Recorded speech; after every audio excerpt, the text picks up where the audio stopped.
Hello guys, today we will start the next session, chapter number 5, विशेष लेखन स्वरूप और प्रकार।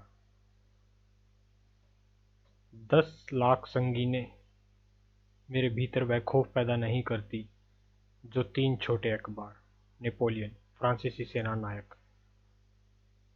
एक नज़र में पिछले अध्यायों में हमने जनसंचार के तमाम माध्यमों के अलावा लेखन के विभिन्न प्रकारों पर बात की, समाचार और फीचर लेखन के फ़र्क को समझा। लेकिन मीडिया लेखन के कई और पहलू भी हैं। आपने ध्यान दिया होगा कि ज़्यादातर अखबारों में खेल, अर्थ, व्यापार, सिनेमा या मनोरंजन के अलग पृष्ठ होते हैं। इनमें छपने वाली खबरें, फीचर या आलेख कुछ अलग तरह के लिखे जाते हैं। इनकी न सिर्फ शैली अलग होती है बल्कि भाषा भी अलग होती है। एक समाचार पत्र या पत्रिका तभी संपूर्ण लगती है जब उसमें विभिन्न विषयों और क्षेत्रों के बारे में घटने वाली घटनाओं, समस्याओं और मुद्दों के बारे में नियमित रूप से जानकारी दी जाए। इससे समाचार पत्रों में एक विविधता आती है और उनका कलेवर व्यापक होता है। दरअसल पाठकों की रुचियां बहुत व्यापक होती हैं और वे साहित्य से लेकर विज्ञान तक तथा कारोबार से लेकर खेल तक सभी विषयों पर पढ़ना चाहते हैं। इसके अलावा बहुतेरे पाठक ऐसे भी होते हैं जिनकी विज्ञान या खेल या कारोबार या सिनेमा में गहरी दिलचस्पी होती है।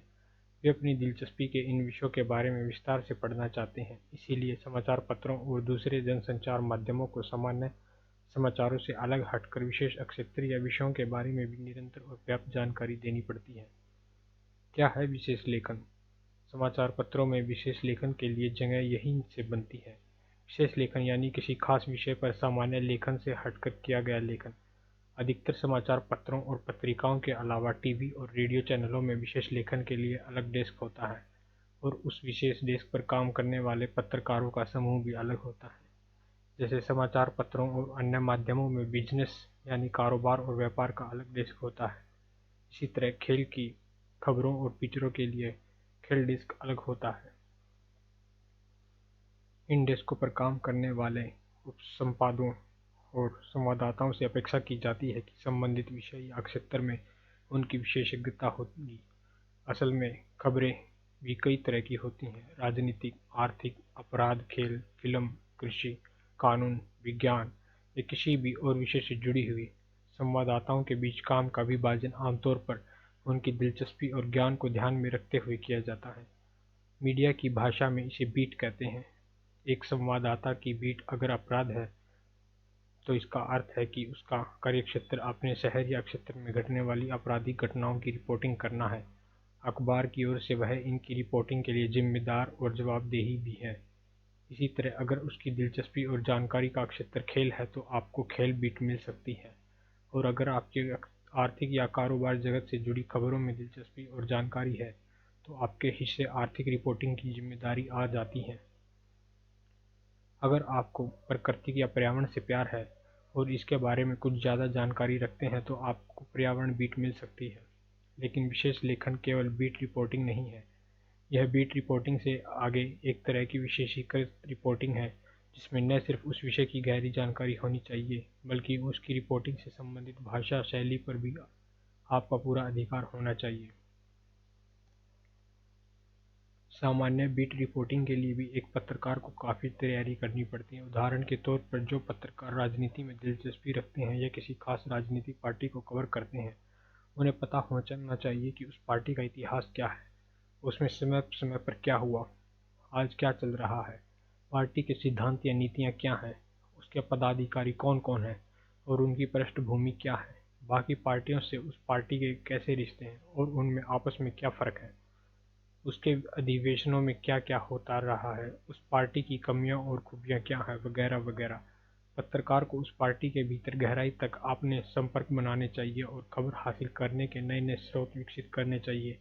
किसी भी स्रोत या सूत्र पर आंख मूंद कर भरोसा नहीं करना चाहिए और जानकारी की पुष्टि कई और स्रोतों के जरिए भी करनी चाहिए।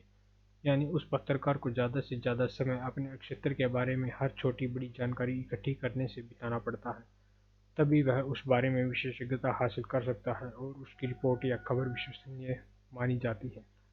यह तो हुई बीट रिपोर्टिंग, लेकिन बीट रिपोर्टिंग और विशेषीकृत रिपोर्टिंग में फ़र्क है। दोनों के बीच सबसे महत्वपूर्ण फ़र्क यह है कि अपनी बीट की रिपोर्टिंग के लिए संवाददाता में उस क्षेत्र के बारे में जानकारी और दिलचस्पी का होना पर्याप्त है। इसके अलावा एक बीट रिपोर्टर को आमतौर पर अपनी बीट से जुड़ी सामान्य खबरों को लिखनी होती है, लेकिन विशेषीकृत रिपोर्टिंग का तात्पर्य यह है कि आप सामान्य खबरों से आगे बढ़कर उस विशेष क्षेत्र या विषय से जुड़ी घटनाओं, मुद्दों और समस्याओं का बारीकी से विश्लेषण करें और पाठकों के लिए उसका अर्थ स्पष्ट करने की कोशिश करें। जैसे अगर शेयर बाजार में भारी गिरावट आती है तो उस बीट पर रिपोर्टिंग करने वाला संवाददाता उसकी एक तथ्यात्मक रिपोर्ट तैयार करेगा जिसमें सभी जरूरी सूचनाएं और तथ्य शामिल होंगे। लेकिन विशेषीकृत रिपोर्टिंग करने वाला संवाददाता इसका विश्लेषण करके यह स्पष्ट करने की कोशिश करेगा कि बाजार में गिरावट क्यों और किन कारणों से आई है और उसका आम निवेशकों पर क्या असर पड़ेगा। यही कारण है कि बीट कवर करने वाले रिपोर्टर को संवाददाता और विशेषीकृत रिपोर्टिंग करने वाले रिपोर्टर को विशेष संवाददाता का दर्जा दिया जाता है। लेकिन विशेष लेखन सिर्फ विशेषीकृत रिपोर्टिंग पर भी है। विशेष लेखन के तहत रिपोर्टिंग के अलावा उस विषय या क्षेत्र विशेष पर फीचर, टिप्पणी, साक्षात्कार, लेख, समीक्षा और स्तंभ लेखन भी आता है। इस तरह का विशेष लेखन समाचार पत्र या पत्रिका में काम करने वाले पत्रकार से लेकर फ्रीलांस पत्रकार या लेखक तक सभी कर सकते हैं। शर्त सिर्फ यह है कि विशेष लेखन के इच्छुक पत्रकार या स्वतंत्र लेखक को उस विषय में माहिर होना चाहिए। मतलब यह है कि किसी भी क्षेत्र पर विशेष लेखन करने के लिए जरूरी है कि उस क्षेत्र के बारे में आपको ज़्यादा से ज़्यादा पता हो, उसकी ताज़ा से ताज़ा सूचना आपके पास हो, आप उसके बारे में लगातार पढ़ते हों, जानकारियाँ और तथ्य इकट्ठे करते हों और उस क्षेत्र से जुड़े लोगों से लगातार मिलते रहते हों।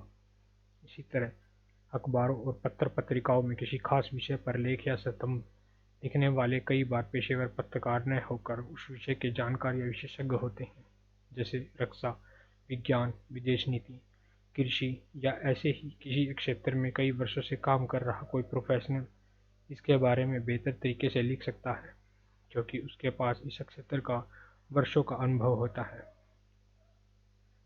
वो इसकी बारीकियां समझता है और उसके पास विश्लेषण करने की क्षमता होती है। हो सकता है उसके लेखन की शैली सामान्य पत्रकारों की तरह न हो, लेकिन जानकारी और अंतर्दृष्टि के मामले में उसका लेखन पाठकों के लिए फायदेमंद होता है। उदाहरण के तौर पर हम खेलों में हर्ष भोगले, जसदेव सिंह या नरोत्तम पुरी का नाम ले सकते हैं। वे पिछले 40 सालों से हॉकी से लेकर क्रिकेट तक और ओलंपिक से लेकर एशियाई खेलों तक की कमेंट्री करते रहे हैं। जाहिर है कि खेलों के बारे में उनकी जितनी जानकारी है उतनी आमतौर पर किसी के पास नहीं होती। उन्हें खेल विशेषज्ञ माना जाता है। वे खेलों की तकनीकी बारीकियां समझते हैं। क्रिकेट का कोई भी रिकॉर्ड उनकी जुबान पर होता है। ऐसे में खेलों पर लिखे उनके लेखों को आम पाठक बहुत रुचि के साथ पढ़ते हैं। इसी तरह रक्षा, विदेश नीति, राष्ट्रीय सुरक्षा, विज्ञान, स्वास्थ्य, शिक्षा और पर्यावरण जैसे विषयों पर लिखने वाले विशेषज्ञों और प्रोफेशनल्स के स्तंभ या लेख टिप्पणियां समाचार पत्रों में प्रमुखता से प्रकाशित होती हैं। Okay guys, so let we conclude this session. We will cover remaining part in the next session. विशेष लेखन की भाषा और शैली. So thank you so much.